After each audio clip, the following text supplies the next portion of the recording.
peut-être aussi la petite mention, vous avez entendu qu'il va y avoir un enregistrement.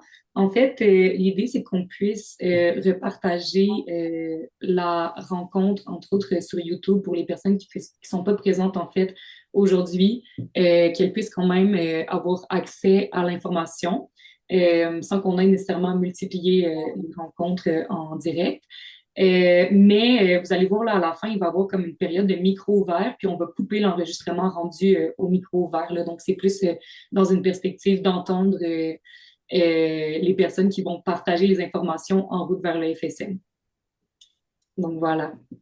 Donc, je me permets de commencer pendant qu'on laisse les autres personnes rentrer dans la salle. Donc, je me présente, je m'appelle Océane. Moi, je travaille comme adjointe à la direction chez Catalyso, puis je fais aussi partie du collectif québécois En route vers le Forum social mondial de 2026 à Cotonou, au Bénin. Aux côtés ici, là, on a Sarah aussi dans la salle, Émile, Caterina, Carminda, Raphaël, Marcella, qui font partie du comité, Wilfred, et j'espère que j'oublie personne. Mais on est quelques personnes du comité qui sont là aujourd'hui pour pouvoir vous en parler. Euh, donc, pour faire un peu, moi, je vais faire la facilitation, puis je vais donner la parole à d'autres personnes pour qu'ils puissent expliquer aussi le processus. Donc, bienvenue dans la rencontre. Aujourd'hui, l'idée, c'est un peu de vous présenter qui on est, le collectif québécois en route vers le FSM, de comprendre qu'est-ce que le FSM, puis de lancer une dynamique finalement québécoise en route vers le FSM de 2026 qui va avoir lieu à Cotonou. Donc, à la fin, il va y avoir une période de micro ouvert. Donc, comment on va fonctionner justement avec l'enregistrement, c'est que on va tout vous donner l'information. Si vous avez des questions, s'il vous plaît, notez-les, gardez les questions. Puis, à la fin, au micro ouvert, ça va être le moment pour qu'on puisse y répondre. Euh, donc, voilà. Et sans plus tarder, je vais laisser la parole à Raphaël qui va mettre un peu la table sur l'origine et l'évolution du Forum social mondial. Bonjour tout le monde, merci beaucoup. Je vais démarrer mon chrono. J'ai 10 minutes, hein, je vais essayer de me tenir là-dedans. Donc, je suis bien content d'être avec vous. Donc, moi, mon nom, j'en connais plusieurs, là, je vois plusieurs faces. Salut, salut. Mon nom est Raphaël Canet. Moi, je participe aux forums sociaux mondiaux depuis 2004 comme participant dans les événements. J'ai travaillé là-dessus comme chercheur. Puis après, je me suis impliqué pour en organiser, Forum social québécois, Forum social mondial de Montréal 2016, avec Carminda, puis pas mal d'entre vous. Et puis depuis, j'essaie de voir comment impliquer d'autres mondes dans cette logique-là. Donc, ce que je voudrais faire rapidement, c'est vous expliquer très très vite 25 ans d'histoire, mais surtout d'où est sorti le forum, pourquoi il est apparu, premier point, comment ça a évolué, deuxième point. Donc, les origines du forum, le Forum social mondial apparaît comme une innovation sociale, il faut le prendre comme ça, c'est une invention de quelque chose de nouveau en 2001. Et avec il y a trois caractéristiques pour bien le comprendre là. Le Forum social mondial, c'est l'inverse du Forum économique mondial, d'où le nom. Ça s'est construit contre le Forum économique mondial de Davos, vous en avez entendu parler.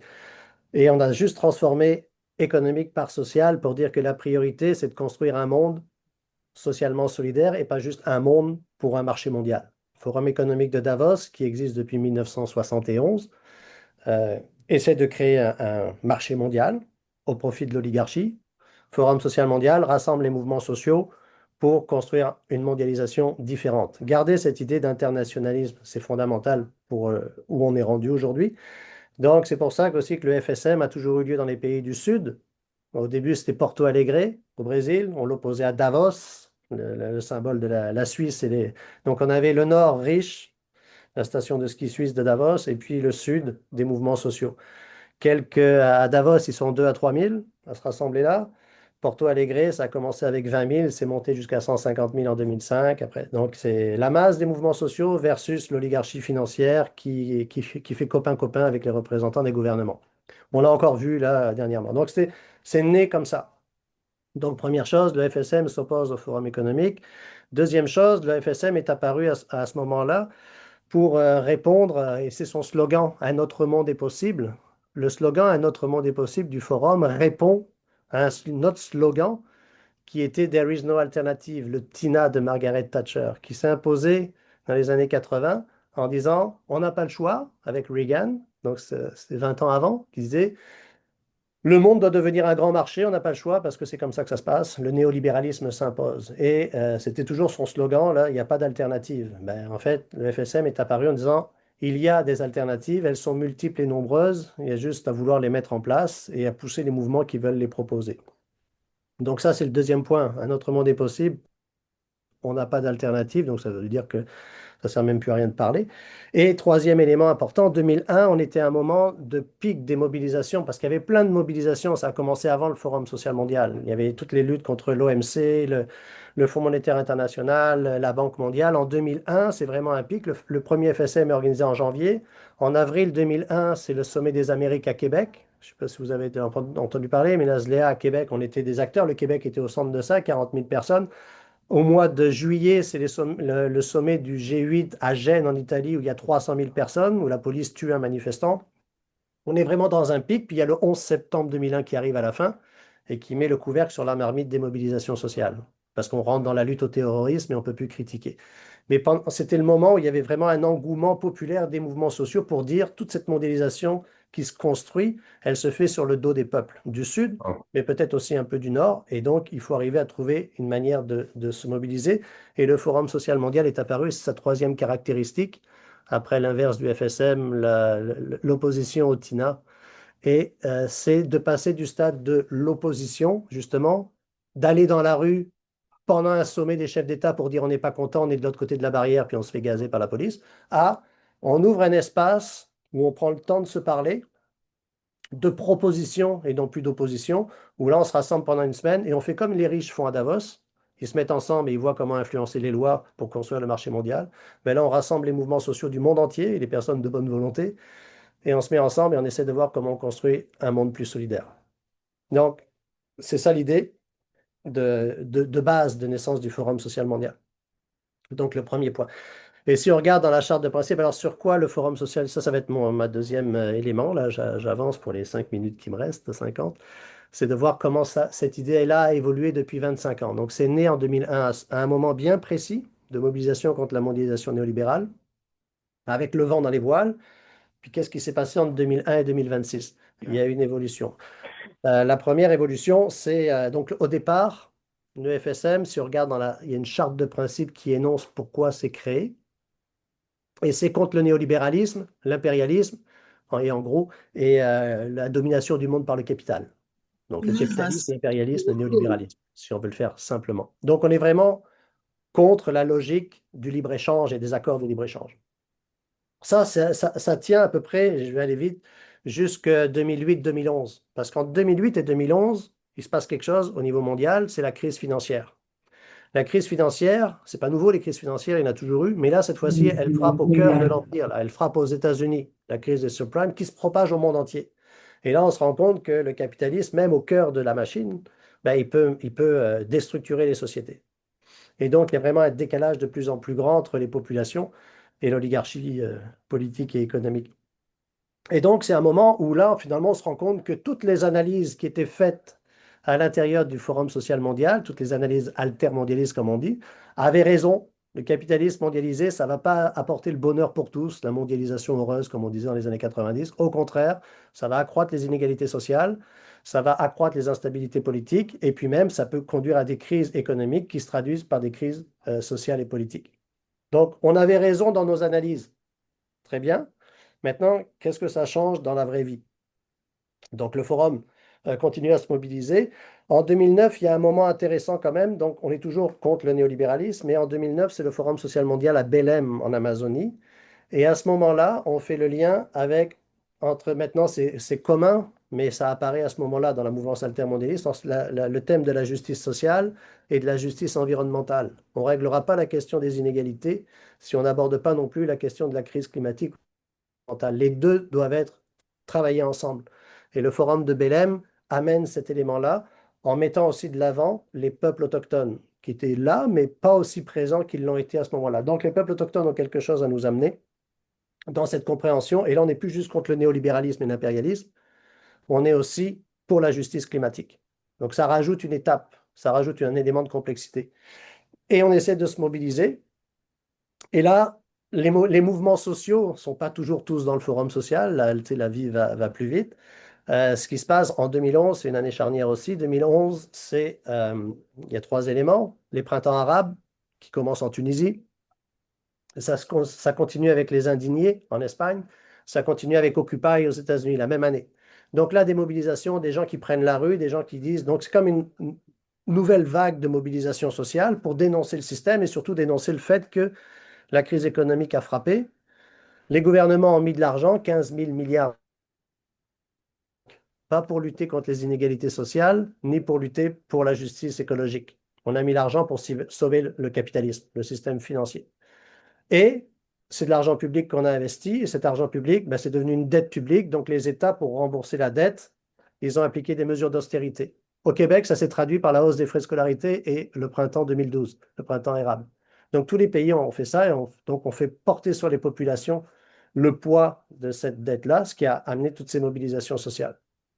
Donc là, qu'est-ce qu'on voit? On voit un durcissement des États. Les inégalités sociales s'approfondissent, la crise écologique aussi, et les États, au lieu de mettre en place des politiques comme le mouvement altermondialiste le prône, pour pallier à ça, ben, se resserrent sur une logique plutôt dure de confrontation. Alors là, selon les analyses, on a peut-être manqué un moment. C'était un moment charnière, 2008-2011, où le mouvement altermondialiste aurait pu influencer plus les gouvernements et c'est mettre en place des politiques qui allaient véritablement amener à un changement. Ce n'est pas vraiment ce qui a été fait au niveau des gouvernements qui ne nous ont pas véritablement entendus. Donc le bras de fer a continué à monter.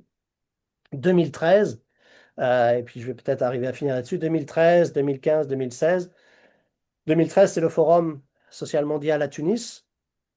Pourquoi le Forum social mondial va à Tunis? Ben justement parce que c'est le pays dans le monde arabe qui avait parti le printemps arabe. On arrive là, il y a une grosse effervescence, on a fait tomber les dictatures. Et il y a tous des mouvements sociaux qui disent on va renouveler à partir de nos États, on va produire des alternatives. Et finalement, entre le forum de 2013 et de 2015, il y a eu deux forums à Tunis. On a vu une baisse de la participation et en fait, surtout, c'est que les élections n'ont pas été gagnées par les progressistes en Tunisie à ce moment-là. Donc, à partir de 2013-2015, et je finirai un petit peu là-dessus, le Forum social mondial et même le mouvement altermondialiste, puis on en parlait au sein des différentes instances du Forum, on est rentré un peu dans une logique de résistance. C'est-à-dire jusqu'à on était dans une logique de proposition. On pensait qu'on allait pouvoir arriver à influencer le système pour pouvoir le transformer. La crise est arrivée de 2008 pour démontrer que le système allait dans le mur. Sauf qu'après, au lieu d'avoir un changement vers du mieux, on a eu un durcissement et donc des attaques encore plus grandes vis-à-vis des mouvements. Et donc le forum est tombé un petit peu dans une logique, ou les mouvements qui y participent, dans le fond, dans une logique plus de résistance à cet ordre-là. 2016, c'est le forum social qu'on organise à Montréal. C'est aussi la première élection de Donald Trump. Puis là, ben, on est dans le monde 10 ans après, post-Donald Trump, où ça ne va pas beaucoup mieux. Mais donc, gardez en tête que le forum qui va avoir lieu au Bénin se place dans cette continuité-là. Lutte contre le néolibéralisme, lutte sur les questions écologiques, résistance au fascisme, on va le dire comme ça, ambiant, mais volonté quand même de construire un monde, et ça c'est important, dans la solidarité internationale. C'est pas le repli nationaliste sur soi, là. C'est d'arriver à garder les mouvements sociaux ici et ailleurs dans une logique de solidarité, donc d'internationalisme qui demeure et qui va être très très présent. Il faut qu'on continue à être solidaire, c'est juste comme ça qu'on va réussir à construire un monde meilleur. Voilà, merci beaucoup. Désolé, 11 minutes. Merci, Raphaël, pour le partage, une minute de plus. On peut le reprendre dans le début, on a commencé un peu plus tôt. Je vous rappelle, bienvenue aux nouvelles personnes qui sont connectées. Je vous rappelle qu'on va prendre les questions à la fin. Il va y avoir comme un moment de micro ouvert. Donc, gardez vos questions, écrivez-les quelque part, puis on va y revenir tout à l'heure. J'en profite aussi pour vous inviter, en fait, si ça vous tente, à vous présenter dans le chat, de dire de quelle organisation vous venez. Je sais qu'on a aussi des amis du Bénin qui sont là présentement, donc c'est toujours intéressant de voir un peu le portrait de qui est dans la rencontre avec nous, donc n'hésitez pas à utiliser le chat pour vous présenter. Puis là, on va continuer tout de suite avec une analyse du contexte global et de la conjoncture actuelle avec Émile et Wilfred. Merci bien. Merci Raphaël d'avoir mis la table avec des notes positives et combatives. Émile et moi, on a pris le mandat de faire un bien modeste tour d'horizon de différents enjeux qui actuellement affectent le monde dans lequel on est, puis qui nous amène à vouloir justement se solidariser dans le cadre de ce forum social-là. Donc, je vais vous partager la chose. Ça sera peut-être un peu moins, je dirais, positif, mais en tout cas encourageant que ce que Raphaël vient de nous partager. Alors, est-ce que vous voyez à l'écran? Oui. Donc, un monde qui se redessine sans nous. Manifestement, depuis la fin de la pandémie, le monde dans lequel on vivait a changé et ce qu'on constate 5, 6 ans plus tard, c'est que c'est pas simplement la pandémie qui a eu cet effet-là. Il y a eu comme un retour à la normalité qui n'a pas duré longtemps. Un seul mot pourrait nous permettre de résumer cette présentation-là qu'on va faire avec Émile en quelques minutes. Le mot Donald Trump, mais ça serait comme un peu facile et simple de se cantonner qu'à ça. Le point de vue qu'on va vous présenter est évidemment partiel et partial. Ça représente peut-être une vision, je dirais, cantonnée au monde occidental tel qu'on le perçoit. Il y a des changements importants qui se dessinent dans notre univers, mais ils ne sont pas sans lien avec les réalités, les difficultés qui sont vécues à travers la planète. Donc, on va essayer d'apporter quelques un petit regard à cet effet, mais évidemment, on n'aura pas le temps de traverser tous les enjeux en profondeur. Je pense, l'idée étant ici de faire un petit portrait qui donne un peu un aperçu du type de discussion qui pourrait avoir lieu ou qui pourrait motiver des enjeux qui pourraient motiver des discussions dans le cadre du Forum social mondial. Première des choses, en fait, en 5 thématiques. La première concerne l'évolution de notre système démocratique à travers le monde. On le constate depuis quelques années à travers les médias sociaux, mais de plus en plus dans la bouche de nombreux politiciens à travers les démocraties libérales telles qu'on les connaissait.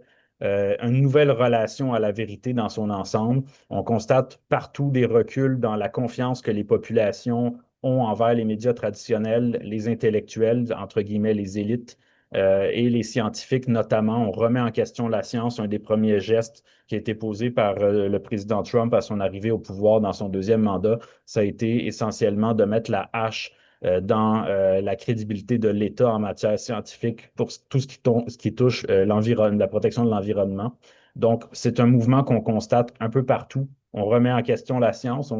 On faisait la blague récemment que même le gouvernement du Québec, qui tient absolument à développer un troisième lien à Québec, simplement écarte le fait qu'on a trop mis de données scientifiques dans cette discussion-là.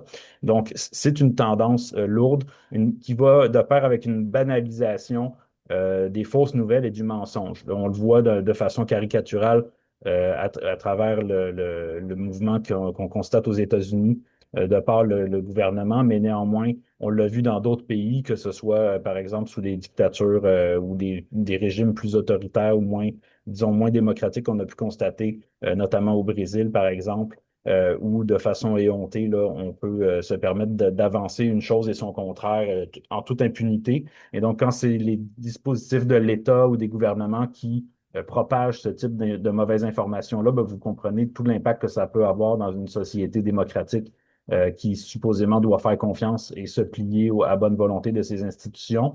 Le règne de l'instantanéité des médias sociaux, on l'a vu, permet d'isoler les gens et de leur propager toutes sortes d'informations dans des chambres d'écho et éventuellement de manipuler l'opinion publique, ce que les États ne se gênent pas de faire envers leurs États adversaires. Donc, des espèces de nouveaux rapports de force d'ingérence politique qui se dessinent, notamment jusque dans les processus électoraux, ce qui fragilise la démocratie également. Partout, on peut constater également l'affaiblissement systématique des contre-pouvoirs, que ce soit les syndicats, les mouvements sociaux, les mouvements de femmes, les organismes communautaires, les ONG sur le terrain, ont de moins en moins leur mot à dire dans les processus lorsqu'ils ne sont pas carrément mis au banc de la société ou pointés du doigt. Et de plus en plus, même les institutions. Quand on voit le président américain de façon totalement en toute impunité bafouer même la Constitution américaine, et ne pas avoir à se plier au jugement des plus hauts tribunaux, on peut finir par se demander ce que vaut un système judiciaire et la séparation des pouvoirs. Donc, partout, on peut constater également cet affaiblissement-là, une remise en question de la légitimité des organisations, des mouvements citoyens. Donc, je pense que ça peut nous interpeller également dans des stratégies de solidarité à travers le monde, de partager ces constats-là et les défis auxquels on fait face. Des politiques de division, de polarisation des débats et des groupes sociaux, on pointe du doigt de plus en plus des catégories de population pour les mettre, pour finalement les diviser les unes par rapport aux autres. On constate la montée des intolérances et la tolérance envers l'intolérance, qui est même également institutionnalisée, que ce soit des intolérances en matière religieuse, du racisme, de la xénophobie, etc. Donc ça, c'est des éléments qu'on voit et qui sont finalement un terreau de plus en plus fertile à des mouvements populistes, à des autoritarismes qu'on constate dans de nombreux pays, et la montée des nouvelles droites ou des nouvelles extrêmes droites. Donc, différents rapports internationaux démontrent on est rendu où les avancées qui avaient été faites dans les 40 dernières années en matière de liberté de presse ou de démocratie dans le monde ont atteint un plafond et sont en train de reculer. Donc, la moitié du monde actuellement, de la population et la moitié des pays, moins de la moitié des pays du monde vivent dans des régimes démocratiques ou dans des régimes où la liberté de presse est reconnue. C'est de plus en plus difficile pour des politiciens et des politiciennes d'exercer leur devoir de représentation citoyenne sans faire face à de l'intimidation. Et également à des journalistes de faire leur travail. Donc, tout ça est alimenté dans un cercle vicieux qui se renforce lui-même, comme on peut le constater dans les spirales qu'on peut voir à différents pays. On constate aussi sur le plan de la paix internationale, la solidarité internationale, la fragilisation de l'échiquier géopolitique, sa redéfinition.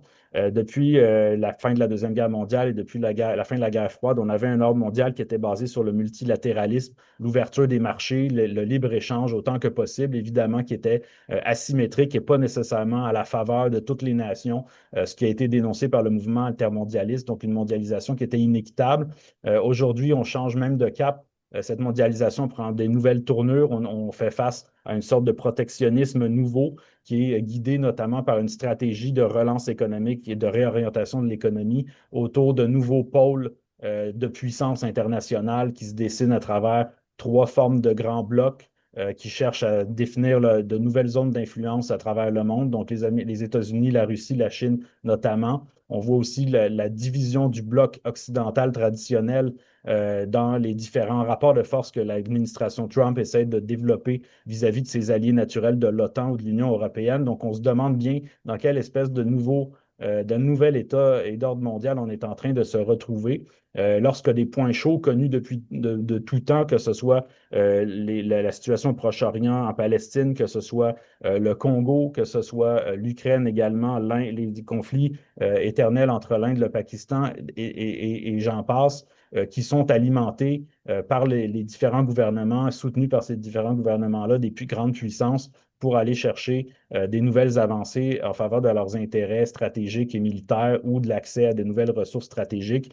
C'est des choses qu'on avait déjà observées dans la guerre froide et qu'on observait de façon moins manifeste dans les 20-30 dernières années, qui ressurgissent de façon assez importante et frappante en ce moment. Un réarmement massif. On a vu tous les gouvernements, dont le gouvernement du Canada, se plier à l'idée de réarmer, considérant les obligations des traités de l'OTAN et dépenser des milliards de dollars dans le réarmement. C'est une stratégie de relance économique qu'on a déjà vue dans des moments de grande crise à travers l'histoire, qui annonce généralement rien d'intéressant. Donc, la sécurité mondiale actuellement est relativement menacée. Et tout se redéploie autour de nouveaux espèces de rapports impérialistes, je dirais, entre ces grandes puissances-là et différentes zones d'influence. On a vu notamment d'anciens pays coloniaux se faire sortir par la force, notamment la France en Afrique de l'Ouest, pour être remplacée par l'influence d'autres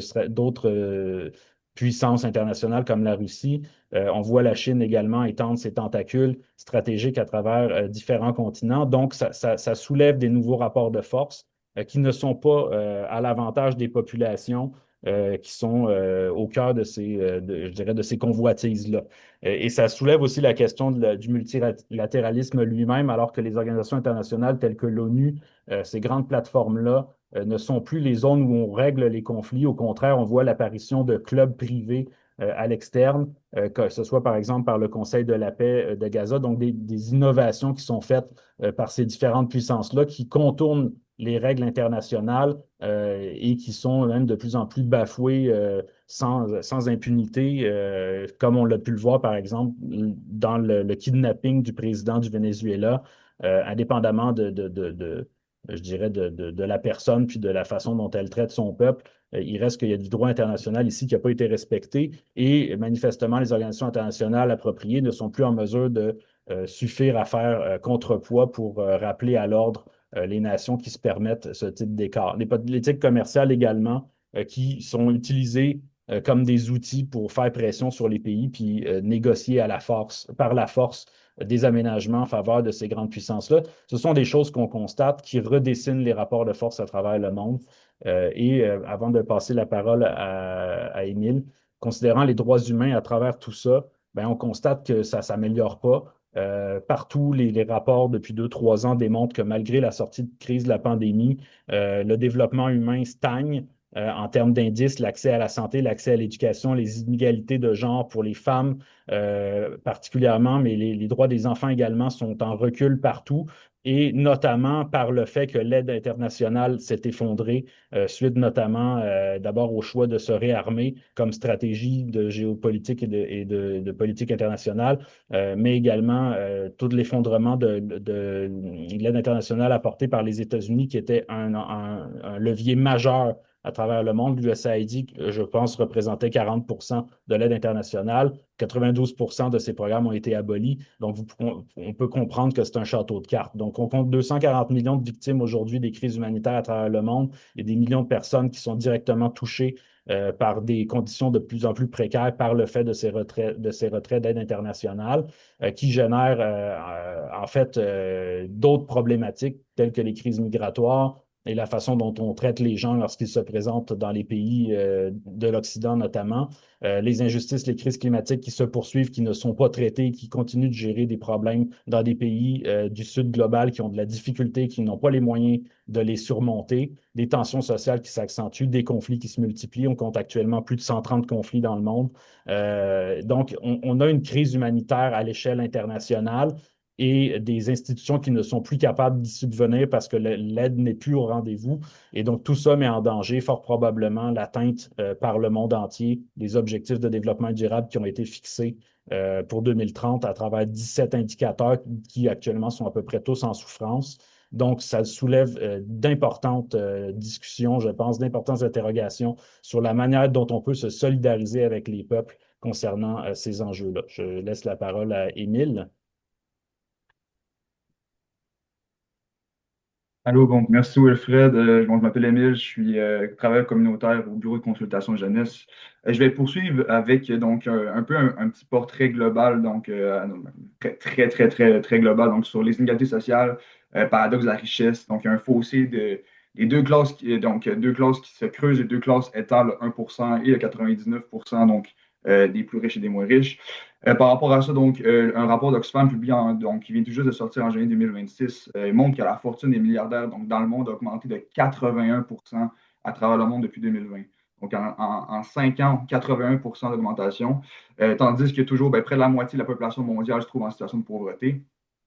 J'ai essayé de rapporter ça aussi au Québec pour avoir un portrait pour se dire que justement, c'est pas quelque chose qui se passe ailleurs dans le monde, ça se passe ici aussi. Donc, toujours ce même rapport, il y a une personne sur trois qui a vécu une forme d'insécurité alimentaire en 2025 au Québec. Une personne sur trois, c'est énorme, sincèrement. Donc, je trouve que c'est vraiment quelque chose qui est frappant en termes de statistiques.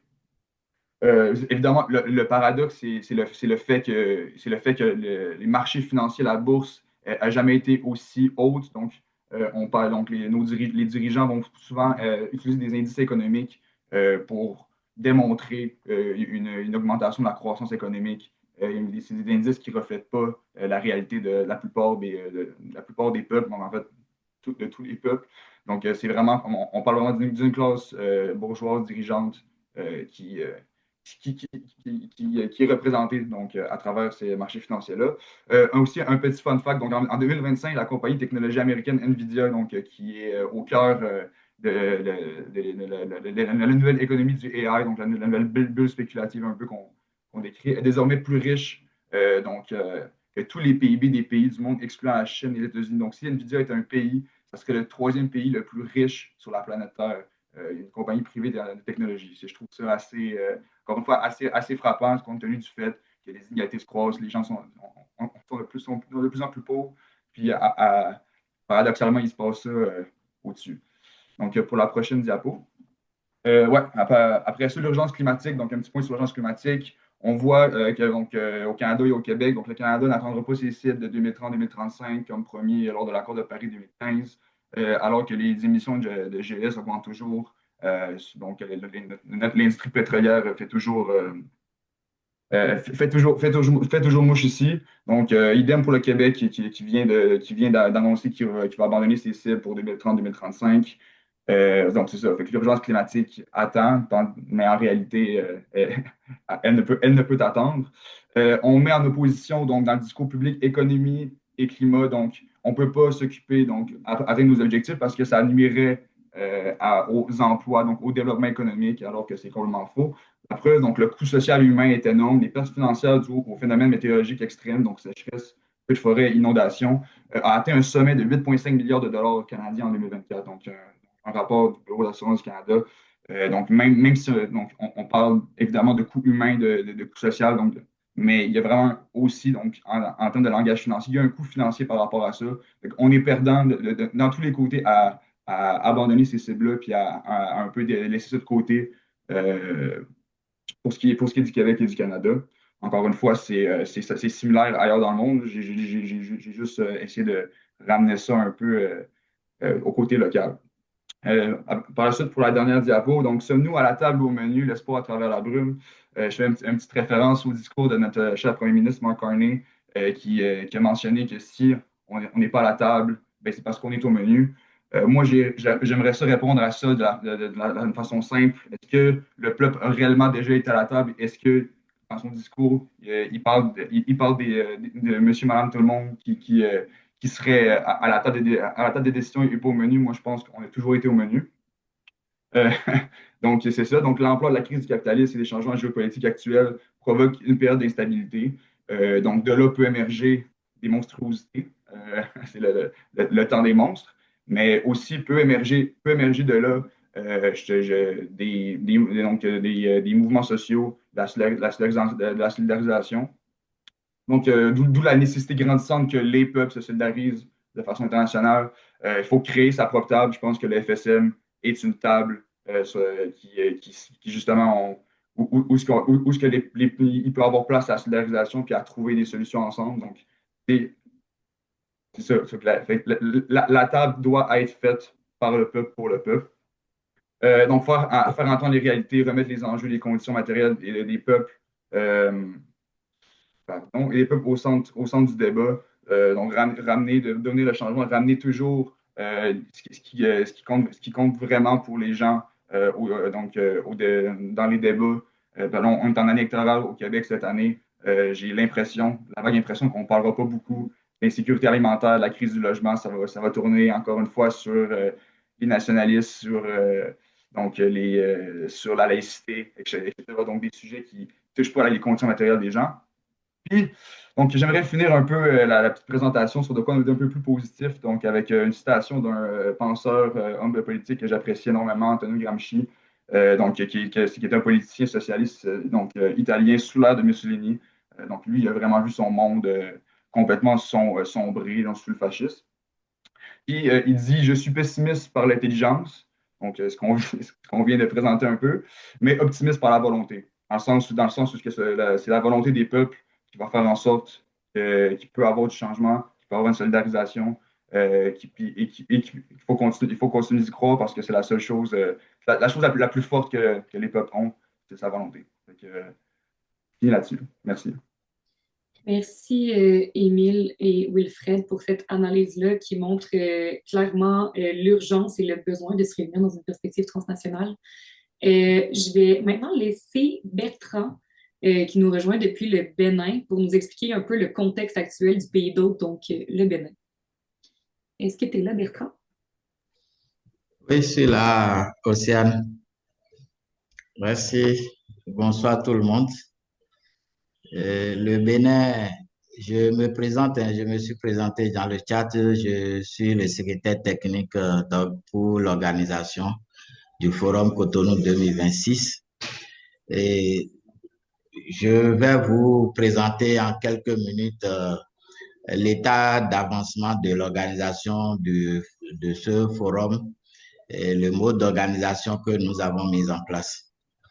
Et très tôt, je peux dire que depuis juillet 2024, nous nous sommes mis dans le processus avec la convergence globale des luttes Afrique de l'Ouest dans un processus de pouvoir impliquer déjà les chefs traditionnels dans l'organisation. Ce qui a fait qu'en juillet 2024, à Cotonou, on a eu la rencontre de Cotonou 1, qu'on a essayé de réunir les chefs traditionnels de l'Afrique de l'Ouest, qui étaient déjà avec la convergence dans l'alliance des chefs traditionnels. Kaminda, qui est en ligne ici, était présent. Elle a pu faire le déplacement de la rencontre de Cotonou 1, où nous avons fait l'exercice que vous êtes en train de faire actuellement là, que Raphaël a démarré pour montrer qu'est-ce que le Forum social mondial. Parce que beaucoup ne connaissent pas le Forum social mondial au Bénin, les chefs traditionnels non plus. Et comment on va s'organiser? Donc, il y a la note conceptuelle et une feuille de route qui nous a permis à la fin de cette rencontre de projeter l'organisation avec une architecture d'organisation, d'organes à mettre en place. Donc, nous avons voulu conduire ce processus en mettant en place deux organes, la coordination nationale d'organisation et le secrétariat technique d'organisation. Et la coordination nationale d'organisation est composée des grands réseaux de la société civile, des syndicats, des centrales syndicales, la Caritas, la chefferie traditionnelle. Nous avons 9 grands réseaux, 9 grands fêtières d'ONG, de la société civile, des mouvements sociaux. Les agriculteurs sont représentés par la plateforme nationale des paysans du Bénin, la PENOPA. Donc, c'est ensemble qu'on a quitté la rencontre de Cotonou 1 en projetant une deuxième rencontre qui est Cotonou 2, qu'on a eue en décembre 2024, qui a permis de vraiment mettre en place cette coordination et le secrétariat. Et il est normal qu'on puisse informer les autorités. Nous avons tout fait pour rencontrer le ministre de l'Intérieur. Et ça fait bientôt 1 an, jour pour jour. Le 4 février 2025, le ministre, suite à notre lettre de demande d'audience, nous a appelés pour avoir une séance avec nous le 6 février 2025. Donc, à cette rencontre, nous avons partagé l'importance d'organiser cet événement au Bénin. Quel est le bénéfice d'abord pour le Bénin et quels sont les enjeux? Et comme on l'a dit, en termes de solidarité internationale, vous savez que le Bénin aussi fait partie des pays qui sont frappés au nord par le phénomène de djihadisme, de terrorisme. Voilà, le gouvernement était vraiment concerné et intéressé de voir quelles sont les propositions, les alternatives que nous avons par rapport à ces conflits-là et était très preneur. Donc, séance tenante, l'autorité nous a désigné un point focal.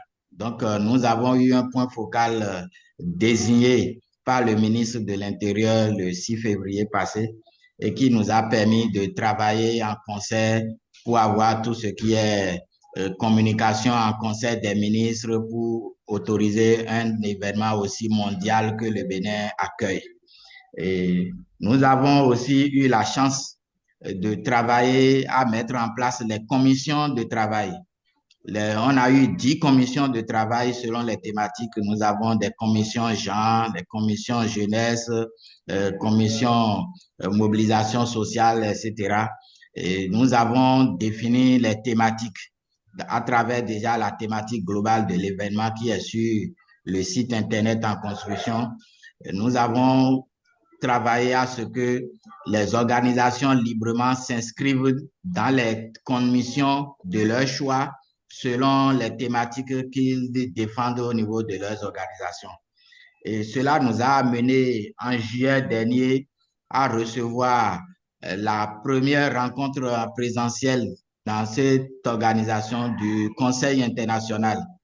Donc, le Conseil international s'est réuni à fin juillet, début août au Bénin et cela nous a permis aussi de partager encore avec eux le niveau d'organisation, de rencontrer les autorités traditionnelles et le ministère aussi, les autorités politiques, administratives, et pour prendre un peu leurs préoccupations et encore s'avancer main dans la main dans le processus d'organisation. Il faut dire que la rencontre de Cotonou 1 avait réuni les chefs traditionnels de l'Afrique de l'Ouest, l'Alliance, mais pour davantage mobiliser, parce que la réussite du Forum social mondial à Cotonou serait la capacité que nous aurons à mobiliser non seulement les Béninois, mais aussi les populations qui sont limitrophes du Bénin. Donc, en décembre dernier, nous sommes allés à Lomé avec les chefs traditionnels pour travailler à la construction aussi, à l'information autour du Forum social mondial par les chefs traditionnels de l'Afrique tout entière. Et nous avons réussi vraiment à avoir l'engagement de ces chefs traditionnels qui, chacun au retour dans son pays, doit pouvoir mobiliser.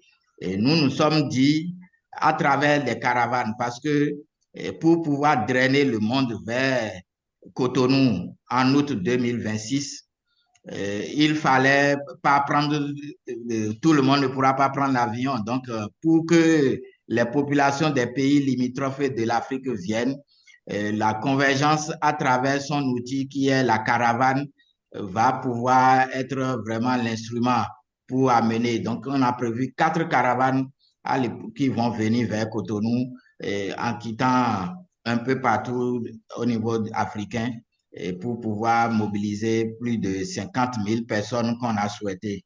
Et nous sommes à partir du mois de janvier en train de travailler aujourd'hui au niveau du secrétariat technique en travaillant commission par commission à la revue des plans d'action, à la revue des budgets, histoire de faire en sorte qu'on puisse, commission par commission, vraiment commencer par travailler pour que l'organisation proprement parlée soit faite. Aujourd'hui, nous sommes allés au ministère de l'Intérieur. On vient ce matin de faire un point d'étape avec le point focal, puisqu'il y a 1 an qu'on était au ministère pour avoir la rencontre avec le ministre. Nous sommes allés aujourd'hui pour présenter une fiche synthèse que je peux vous partager dans le chat tout à l'heure, le document. On a élaboré une fiche synthèse de processus, de comment on a commencé, là où on en est. Et nous sommes en train de travailler aujourd'hui pour rencontrer les ministères, les maires, les sites qui doivent abriter le forum, et comment, du point de vue logistique, on doit s'y prendre. Et je peux vous dire que c'est avec une satisfaction que la séance de ce matin, qui a fait le point avec le ministère de l'Intérieur, et on a compris que le président de la République est déjà au courant de l'événement. La communication qui doit aller en conseil des ministres déjà est dans le circuit depuis, et donc on est à une porte de non-retour. Et l'événement malheureux de décembre qu'il y a eu au Bénin n'a pas émoussé les ardeurs. Heureusement que la tentative de coup d'État n'a pas eu l'effet négatif sur l'organisation du forum, mais au contraire, ça vient nous interpeller dans la sécurisation, dans le rôle de la sécurité autour du forum. Et les échanges ce matin sont aussi allés dans ce sens. Et je peux dire qu'actuellement, nous avons Moussa Koulibaly qui est en ligne avec moi. Il est actuellement au secrétariat au Bénin. Il est venu du Mali, renforcé par Nyokomba qui est venu du Sénégal. C'est 2 personnes ressources qui sont depuis 15 janvier ici pour près de 45 jours pour accompagner le secrétariat technique dans ce processus d'organisation. Et c'est ensemble avec eux qu'on a été à l'université ce matin pour rencontrer déjà des responsables des universités pour voir la disponibilité en termes de salles. On était ensemble d'abord au niveau du ministère et chacun essaie d'apprécier le niveau d'organisation. Mais pour résumer, c'est globalement très satisfaisant le travail que nous avons fait pour ne pas se jeter de fleurs, mais on sait qu'il reste encore beaucoup d'énergie à déployer. On est à pratiquement 6 mois de l'événement Et c'est maintenant qu'on se donne encore l'énergie qu'il faut pour vraiment aller jusqu'au bout de notre engagement. Je serai là disponible. Je suis avec Estelle qui nous assiste aussi au niveau du secrétariat technique et qui participe, qui peut éventuellement me compléter au besoin. Merci. Merci beaucoup, Bertrand, pour cette analyse-là un peu de ce qui se passe au Bénin en ce moment. C'est super intéressant aussi de voir comment vous êtes interconnectés dans toutes les parties du monde. Après, Estelle, si tu as envie de prendre la parole, on va y aller plus dans le moment de micro ouvert à la fin pour pouvoir enchaîner avec l'horaire qui est quand même chargé. Sinon, je vous invite, le Carminda, à partager dans le chat la note conceptuelle. Puis Bertrand, je pense que tu as dit aussi que tu allais partager un document sur l'avancement puis tout ce qui est en train de se passer. Donc, vous pouvez aussi le consulter de votre côté pour avoir plus d'informations. Donc, maintenant, je vais laisser la place à Katerina qui va nous expliquer en fait à quoi ça sert de participer au FSM. Oui, merci beaucoup. Merci Bertrand. On est ravis d'entendre que l'équipe du FSM Cotonou et ses alliés travaillent de façon constructive pour mettre tout ça en œuvre. C'est positif et ça fait du bien d'entendre ça. On est vraiment ravis. Donc, on voulait revenir un peu sur à quoi ça sert un FSM. À la base, des gens qui n'ont jamais participé conçoivent ces grandes conférences-là, bien que le FSM n'est pas une grande conférence, c'est un processus qui pourrait aussi être appelé un chaos organisé. Hein? Puis à quoi ça sert ce chaos-là organisé qui est constructif? C'est à s'indigner, entre autres, à découvrir des réalités, des causes inconnues jusque-là, peut-être pour vous, pour vos organisations, qui suscitent de l'indignation et un appel à l'action. C'est aussi une façon de s'informer, d'en apprendre davantage sur les actions, les campagnes des organisations et des mouvements sociaux qui œuvrent au changement social de façon locale et en lien avec d'autres mouvements au niveau global. Et ultimement, c'est une opportunité de s'impliquer pour devenir un acteur de changement, en devenant membre d'une organisation, en prenant part à des causes, à des coalitions, mises sur pied par des organismes, par des mouvements de la société civile qui contribuent à ce mouvement-là. Donc, comment ça marche? En gros, un FSM, si on voulait brosser un portrait rapide, ça commence par un rassemblement, donc une marche d'ouverture, des activités culturelles qui se mettent en place. On échange à travers des ateliers autogérés qui peuvent avoir lieu durant les premières journées. On construit ensemble en poursuivant auprès d'assemblées de convergence, c'est-à-dire suite à ces ateliers-là autogérés, des assemblées de convergence se mettent en place afin que les mouvements sociaux puissent travailler de façon constructive à s'organiser ensemble en plan d'action, en campagne, selon ce qu'ils vont définir, et on agit en commun. À la fin, on souhaite ressortir d'un FSM avec des propositions concrètes pour un autre monde. J'aime souvent dire ou répondre à la question que les gens peuvent poser, à savoir qu'est-ce que ça donne de participer à un FSM. Je dirais que ça dépend des gens qui y participent, de l'énergie qu'on y met et d'à quel point on participe de façon active, c'est-à-dire qu'on se prépare en amont, qu'on contribue et qu'on participe pendant et qu'au retour, on met en œuvre les plans d'action qu'on a travaillé, les indignations qui sont nées en nous. Donc, il y a vraiment une responsabilité qui est individuelle, qui est organisationnelle dans la mise en œuvre des résultats du forum. Donc, moi, ma réponse, c'est s'il n'y a pas de résultat, c'est que c'est peut-être pas la bonne personne ou on s'est pas impliqué de la bonne façon. Parce que le forum n'est pas un espace qui va mettre en œuvre des champs d'action. C'est un espace qui est créé pour pouvoir construire ces possibles-là et les mettre en œuvre par la suite dans nos organisations à travers notre travail. Donc, pourquoi participer au FSM? Ben, pour faire partie de l'histoire. Parce que, comme on l'a bien entendu dans la présentation de Raphaël, les forums sociaux mondiaux font partie de l'histoire. Ils continuent de le faire, ils continuent de faire l'histoire, de faire connaître largement vos organisations, vos actions, vos campagnes, vos revendications. C'est la possibilité de construire des nouveaux réseaux, de renforcer ceux qui sont en place. c'est aussi le renforcement de la société civile face au pouvoir des gouvernements et des entreprises. On l'a bien vu, ça part en ce moment de tous les côtés, mais pour les gens qui sont bien impliqués, bien engagés dans les organisations, on sait que plus que jamais, c'est le temps de se tenir, de travailler ensemble. Et le slogan On est ensemble, qui est largement utilisé chez nos partenaires du Sud global et on ne peut plus important et à jour aujourd'hui. On peut en apprendre davantage, oui, sur les luttes qui sont en cours ici et ailleurs, mais aussi sur les réalisations, les victoires, les gains. C'est aussi de ça qu'on parle dans les forums.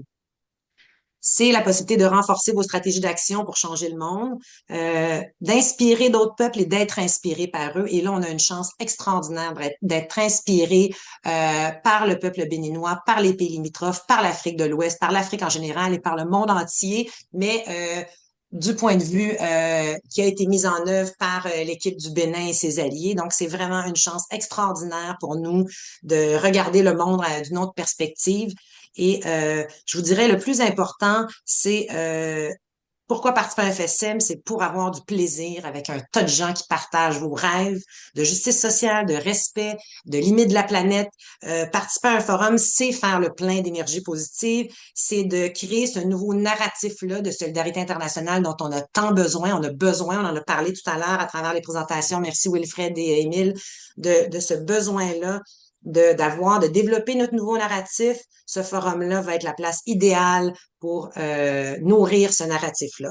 Donc, on voulait, je ne sais pas si on a le temps, j'essaie de faire ce cours en quelques minutes, en 4 minutes, pour nous laisser la chance de vous présenter un court vidéo qui a été fait sur un collectif comme celui qui sera mis en place un peu de personnes qui ont participé au Forum social mondial en 2018 et qui nous disent un petit peu qu'est-ce que ça donne selon leur point de vue, selon différents secteurs, personnes et organisations, de participer à un Forum social mondial. Donc, je vous laisse visionner.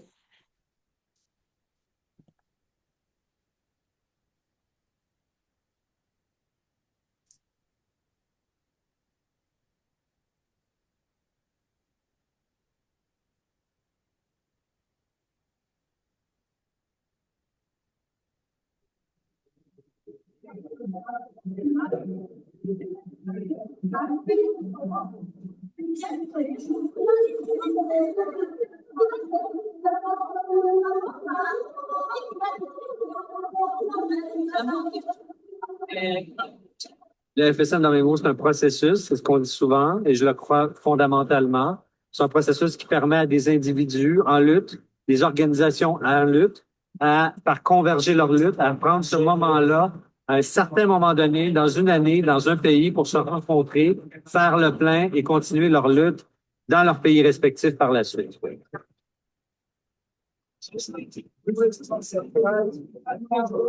Le Forum social mondial, je le vois comme un tremplin ou comme peut-être un déclencheur, je pense. Mais un déclencheur auquel il faut se préparer. Je pense qu'il faut déjà amorcer une réflexion à la maison sur pourquoi on a envie d'aller vivre le Forum social mondial, parce que c'est une multiplicité de sujets. Hein. Ça va de l'égalité homme-femme à la participation citoyenne des jeunes, au racisme systémique, au changement climatique. Donc, déjà, il faut se questionner sur notre propre démarche, pourquoi je m'en vais là et en quoi je vais ramener ça au Québec. Qu'est-ce que le Forum social mondial va m'apporter à moi personnellement, qui va me permettre d'apporter à ma collectivité. Donc, je le vois vraiment comme un déclencheur d'un processus beaucoup plus long.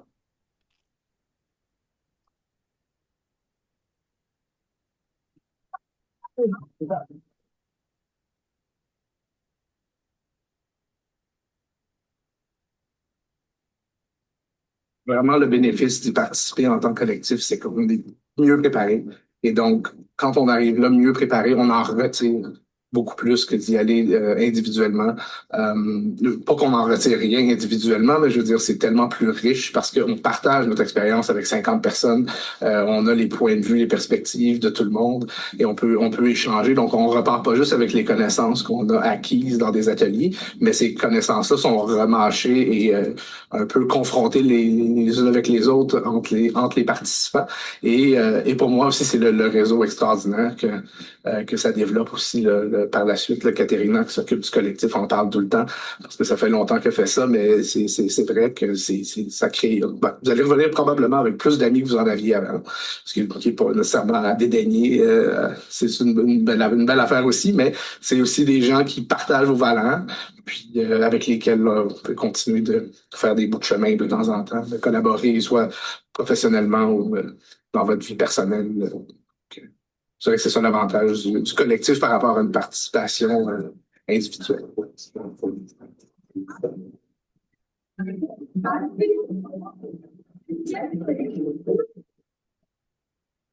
Dans la vie, avec les exigences du quotidien, des fois, j'ai l'impression de nager un peu à contre-courant.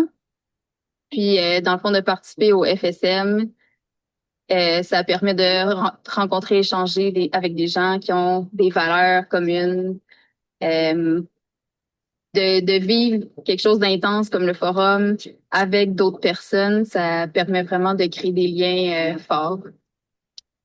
Vraiment, ça a été l'Assemblée des femmes qui s'est tenue le vendredi matin, je crois.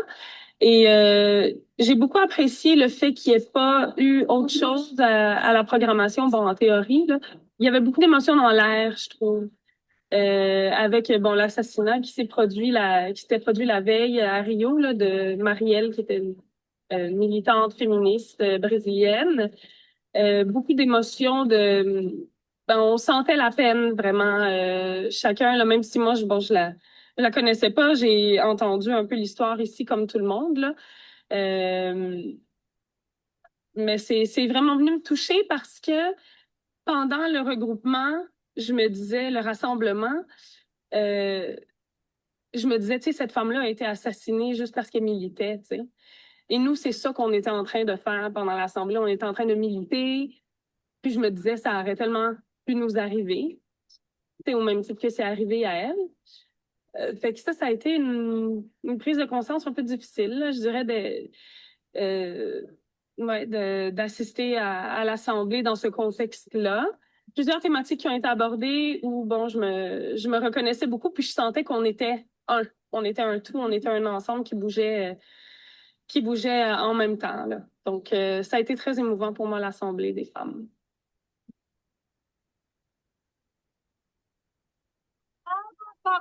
Ça, c'est la plus-value, c'est le réseau de contact. Puis moi, quand j'essaie de convaincre beaucoup de jeunes de participer au collectif ici, je leur disais ça, c'est que tu vas rencontrer des gens qui ne se rencontreraient pas autrement. Puis comme tu ne les rencontrerais pas autrement, il faut que tu viennes juste pour ça. Le FSM, c'est le plus. Mais le collectif, pour moi, c'est le cœur du truc, en fait. C'est le cœur du truc parce que c'est l'amour, parce que c'est les gens, puis c'est les réseaux qui durent toute ta vie. Voilà. You sit there and you dig it. And maybe you get up. Maybe you get up and try it. Maybe it reaches out and grabs you, and it's weird, man. Dealing with the thing can be a very beautiful experience. It can crack your brain. Donc, je pense que cette vidéo-là met très bien la table pour ma section qui va prendre la suite de Katerina, qui est comment s'impliquer, en fait, dans le FSM, mais surtout aussi dans le collectif. Donc, le collectif, c'est vraiment quelque chose qui est né en fait, de plusieurs années, de plusieurs FSM d'expérience. Donc, c'est des gens qui sont impliqués, qui sont mobilisés, qui viennent de tout horizon. Tu sais, c'est vraiment au reflet du FSM lui-même, c'est-à-dire ouvert, horizontal et vraiment de différentes tranches de la société civile. Puis, dans le fond, l'idée du collectif, c'est un peu ce qui était dit dans la vidéo, c'était de se préparer. Je pense que les présentations ont bien mis la table à ça aujourd'hui, ce matin. Le FSM, c'est pas un événement ponctuel qui naît de rien, c'est un événement qui est tellement ancré dans l'actualité, qui est tellement ancré dans la vie des gens et dans le tissu social, en fait, que ça peut pas être juste une participation ponctuelle, c'est vraiment, en fait, ça peut être ça, mais l'idée d'en retirer le maximum, c'est aussi de s'engager, de rencontrer des gens, autant sur place que dans la préparation. Puis le collectif est vraiment né de cette initiative-là, en fait, de se mettre en contact en tant que société civile québécoise. C'est un événement, c'est un groupe, en fait, qui est 100% ouvert. Donc, si ça vous tente de vous impliquer auprès du collectif, c'est tout à fait possible.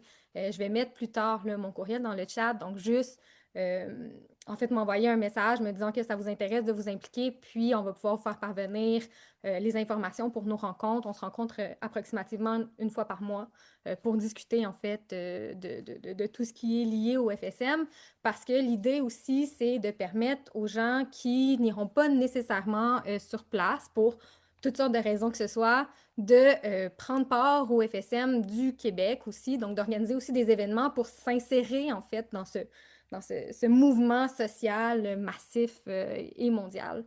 Donc, voilà. Donc, je vais vous mettre mon courriel dans le chat et n'hésitez pas. Et pour celles et ceux qui ne veulent pas nécessairement s'impliquer activement au sein du collectif, mais qui veulent être informés des événements qui vont avoir lieu, évidemment, il y a aussi possibilité là, d'ajouter les courriels des participants d'aujourd'hui à la liste d'envoi, que ça, c'est vraiment plus large. C'est vraiment plus sur quelles seront nos prochaines activités pour garder contact et savoir, dans le fond, qu'est-ce qui se passe au niveau du Québec pour le FSM 2026.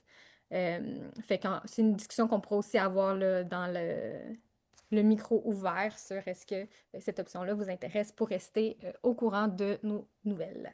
Voilà. Merci Sarah, merci Katerina aussi pour un peu cette analyse-là. Là, on va arrêter l'enregistrement, en fait, parce qu'on va tomber plus dans une discussion version micro ouvert.